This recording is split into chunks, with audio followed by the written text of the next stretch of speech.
All right, so let's dive into automation today. Sounds good. It's really like revolutionizing, I think, the way a lot of people are doing business these days. Yeah. But, you can't just jump into it without having any kind of plan. Right. So we're going to kind of build a roadmap today to make sure that people are going about it the right way. I like that analogy. Yeah, Yeah, like, we're talking about automation being this, like, powerful engine for your business, Mm-hmm. but you need, like, a steering wheel, you need a map, you Yeah. need to know where you're going, right? Absolutely. And you need to make sure all the parts are working together. Yeah. So where do we even begin? Well, I think step one is understanding, like, why this roadmap even matters in the first place. Okay. Imagine trying to build a house, without blueprints. It'd just be total chaos. Go chaos. You'd have all these different contractors doing their own thing, and it just wouldn't work. Yeah. So it's the same with automation. Right. If you don't have that clear plan from the get-go, it can really, lead to a lot of wasted time, wasted money. Wasted resources. Wasted resources, yeah. Yeah. And ultimately a lot of frustration, too. Yeah, and not even actually getting the results that you want. Exactly. Yeah. So that roadmap is like that foundation. It's like that blueprint that makes sure that you're automating the right things, you're allocating your resources, effectively, and you're setting realistic timelines. Okay, so no more just throwing spaghetti at the wall and seeing what sticks. Exactly. So how do we make sure that we're kind of targeting the right areas? Because sometimes it feels like everything could be automated. Right. Yeah, it can be a little overwhelming. Yeah. So that's where like the analysis phase comes in. Yeah. And this is like the first, crucial step in building out your roadmap. Okay. It's about kind of taking a step back and really assessing your business, like almost like a doctor, giving a patient a checkup. Yeah. Yeah, you got to figure out what are the pain points, where are the inefficiencies. What are the symptoms? Exactly, what are the symptoms? Yeah. What's draining your time and resources? Yeah. So what are some of those symptoms? Yeah. What are some of the things that people should be looking out for? So one of the biggest red flags, I would say, is, those repetitive tasks that just feel like they're sucking the life out of you. Yes. Your team. Think about all those email follow-ups. Yeah. Social media postings. Data entry. Data entry. Yeah. Yeah, anything that just feels like mind-numbingly repetitive. Yeah, those are the worst. Yeah, those are definitely prime candidates for automation. Yeah, big time wasters. Absolutely.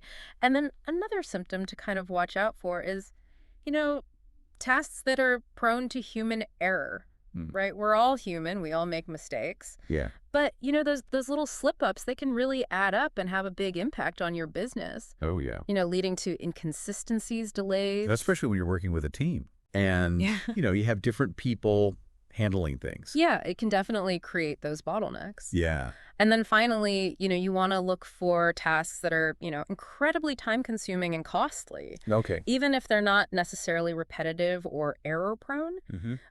These are often tasks that involve, like, juggling multiple systems, Yeah. manually compiling reports, Yeah. anything that feels like it's, tying up valuable resources that could be better spent elsewhere. Okay, so we've identified those areas that are like automation hungry. I guess we've gotten a good grasp on those pain points. So what happens next? How do we decide where we should start first? Right. So that brings us to phase 2, which is all about prioritization. Okay. And this is where things get really interesting. Okay. Because, not all automations are created equal. Yeah. Right. So it's not about automating everything at once. It's about being strategic with what you choose to automate first. Exactly. Right. And there are a few key factors to consider when you're prioritizing, your automation projects. First and foremost, what's the potential impact on your business? Okay. Which processes, have the biggest influence on revenue, on productivity, Got it. customer satisfaction? But go for those big wins. Exactly. You want to go for those high impact areas where automation can really move the needle. Awesome. What else should we consider? So another crucial factor is ease of implementation. Okay. Some automations can be set up relatively quickly and easily. Yeah. While others, might require more complex integrations or, even custom development. So look for those quick wins. Exactly. Those quick wins, they can really help you generate some momentum early on. Yeah. And kind of show you those tangible benefits of automation. Yeah, get that ball rolling. Exactly. So what about the financial side of things? Right. So that's where ROI comes in. Okay. Return on investment. Return on investment, exactly. It's all about, analyzing the costs versus the potential benefits. Okay. How much time and money are you going to save by automating a particular task? And how will that translate into increased revenue or improved efficiency? Yeah, so making sure that it's actually paying off and not just costing us more in the long run. Exactly. Okay. You don't want to be, spending more money on automation than you're actually saving. So with all these different potential things that we can automate, how do we kind of keep track of it all? How do we make sure that we're making the right choices? Right. Yeah, that's a great question because it can definitely feel a little overwhelming. Yeah. So I think a visual tool like a priority matrix can be really helpful here. Okay. Think of it like a traffic light system. Okay. You've got your green light for those high priority tasks that are, easy to implement and offer a high ROI. Okay. Things like, content publishing or email marketing. Okay, so green light, content publishing, email marketing. Got it. Exactly. Then you've got your yellow light. Go.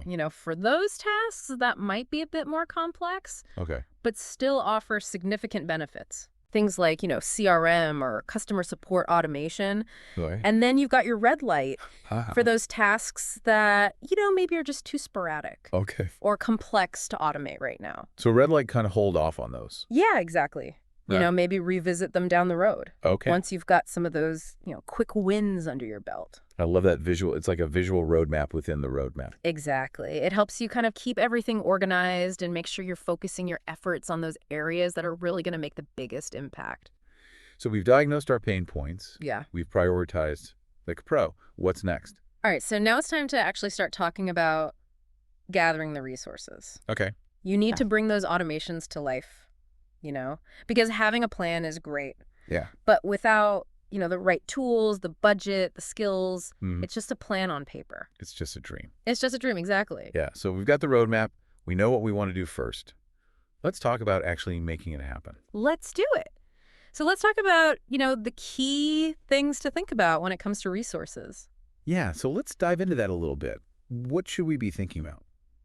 Well, first things first, we got to talk about budget. Okay. Because it's easy to get, really excited about all those shiny new automation tools out there. Oh, yeah. I'm definitely guilty of that. Yeah, me too. But you got to make sure that you have a realistic budget in mind. Yeah. What are some common budgeting pitfalls that you see people falling into when it comes to automation? So one of the biggest ones I see is that people underestimate the costs. Okay. They often just focus on the upfront price of the software. The sticker price. Exactly, like the sticker price.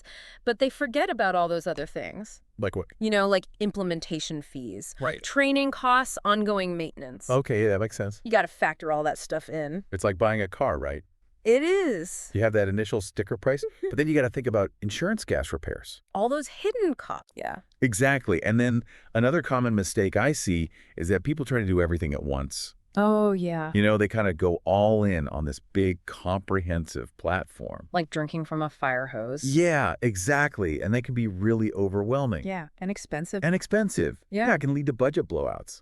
It's like that old saying, how do you eat an elephant? One bite at a time. One bite at a time. Exactly. Start small, build momentum, and scale up gradually. I love that. Okay, so we've got a realistic budget. We're thinking about all the different costs involved. What about the tools themselves? Like, how do we actually choose which tools are right for us? So when it comes to tools, you've got a couple of different options. Okay. You've got off-the-shelf solutions, or you can go the bespoke route and have something custom built. It's like buying a suit off the rack versus going to a tailor. Yeah, perfect analogy. Okay. Yeah. So off-the-shelf solutions are great if you have relatively straightforward needs. Okay. And you're looking for, a quick and cost-effective solution. Got it. There are tons of amazing tools out there that can handle everything. Like what? From email marketing, Yeah. social media management to project management, Right. You name it. So pretty much anything you can think of, there's probably a tool out there. Most likely, yeah. But if your needs are more complex Okay. or you have very specific requirements, then, bespoke might be the way to go. Okay, so off-the-shelf is kind of like buying that suit off the rack. Yeah. And bespoke is like going to a tailor and getting that perfect fit. Exactly. And those bespoke solutions, they're tailored to your exact specifications, but they do come with a higher price tag. Yeah, that makes sense. And a longer implementation timeline. So got to weigh those pros and cons. Exactly. Okay, so we've got budget, we've thought about the tools. Let's talk about skills. Do we need to hire a whole team of automation experts, or can we handle this in-house? That's a great question, and it really depends Okay. on, your team's existing skill set and the complexity of, the automation projects that you're taking on. Okay. If you have team members who are tech savvy and eager to learn, you might be able to handle a lot of it in-house. That would be ideal. Yeah, and there are so many resources available online these days. Like what? From tutorials Mhm. to online courses, that can help your team kind of get up to speed. So it's like learning a new language. If you have the right resources and you dedicate the time, you can do it. Exactly. What about when does it make sense to bring in like an actual expert? So if you're dealing with, those more complex integrations, Okay. custom development, or if you just want the peace of mind of having, an experienced guide, then it definitely makes sense to bring in an expert. So it's like hiring a contractor to renovate your house. I like that analogy. Sometimes you can DIY it, but sometimes it's better to leave it to the pros. Exactly. All right, so we've got our budget, we've chosen our tools, we've got our team, or we've decided we're going to, upskill our existing team. Mm-hmm. So are we ready to hit go on those automations? Not so fast. Oh, Remember that phased approach we talked about earlier? okay. It's crucial to, implement your automations gradually, Okay. rather than trying to do everything all at once. Okay, so easing in, not doing a cannonball. Exactly. You want to test the waters first? Okay. Make sure everything's working as expected. So how do we actually break down implementation into those phases? So a good rule of thumb is to start with a pilot program. Okay. Choose one key process, Mhm. ideally one that's high on your priority list Okay. and, relatively easy to implement, Okay. and use that as your testing ground. So kind of like a test drive before we commit. Yeah, exactly. And the goal of that pilot phase is to, work out any kinks, gather feedback from your team, Okay. and just make sure that the automation is actually working as expected before you roll it out more widely. Makes sense. And how long does that usually take? That pilot phase typically takes around 30 days. Okay, so we've dipped our toes in the water. We're feeling good. What happens in phase 2? All right, so phase 2 is all about scaling up. Okay. So you can start expanding your automation efforts to other areas of your business and, leverage those lessons that you learned during the pilot phase Got it. to ensure a smoother rollout. So kind of like taking the training wheels off. Exactly. Okay, and how long does phase 2 typically last So phase 2 is typically days 30 to 90 of the implementation? of the implementation plan. Yeah. Okay, but we're not stopping there. Yeah, oh no, definitely not. Okay, good. Phase 3 is all about optimization and continuous improvement. Okay, so this is where we're really like fine-tuning things. Exactly. All right, so when does phase 3 kick in? So phase 3 typically runs from days 90 to 180. And what are we focusing on during this phase? So during this phase, you're really focusing on, analyzing the data, identifying any bottlenecks, and, making adjustments as needed to ensure that your automations are working, as effectively as possible. So it's like having a personal trainer for your business processes. I love that. They're always pushing you to get better. Exactly. Okay, so Yeah. this all sounds great in theory, but even with a phased approach, it still feels a little overwhelming. Sure.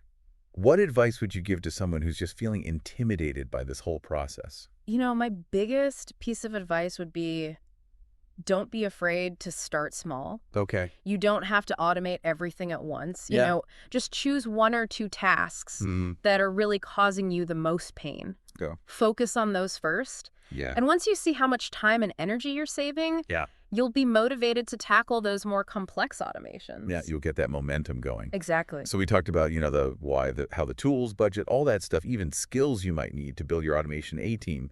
But now let's talk about like what happens after you actually hit that launch button. Right, because implementing those automations is a big step, a big milestone. It's like finally unpacking all those boxes after you move. Oh, yeah. I like that. You got everything in place, but you still got to, make it feel like home. Exactly. And making your automations feel like home means setting yourself up for success in the long run.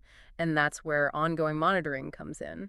So it's not a set it and forget it type of thing. Definitely not. We can't just automate and then assume everything's going to work perfectly forever. All right, it's an ongoing process. Okay, so what are some things that we should be looking for when we're monitoring those automations? Well, first you want to make sure that those automations are actually delivering those benefits you were aiming for. So like, are they saving us time? Exactly. Are they reducing errors? Are they making us more productive? Yeah. Are they helping you achieve your goals? So it's about like checking in and making sure those automations are living up to their promises. Yeah. Basically. What else should we be looking for? And you want to be on the lookout for, any red flags, any warning signs that might indicate something needs to be adjusted. Like what? Maybe you're starting to see, a decline in performance, Mm-hmm. or maybe, an increase in errors, or maybe that automation isn't integrating as smoothly as you had hoped with your other systems. It's like those warning lights on your car's dashboard. Exactly. You don't want to ignore those. Yeah. Those early warning signs, they're so crucial because they give you a chance to address those issues before they turn into, big problem. Yeah, before it's too late. Exactly. And remember, your business is constantly evolving, so your automations need to evolve with it. Okay, that makes sense. Our needs change, our priorities shift, and our automations need to be able to kind of keep up with that. Right, exactly. This all sounds great, but monitoring all those automations can feel like a lot of extra work. I hear you. Are there any tools or strategies that can make this a little bit easier? Absolutely.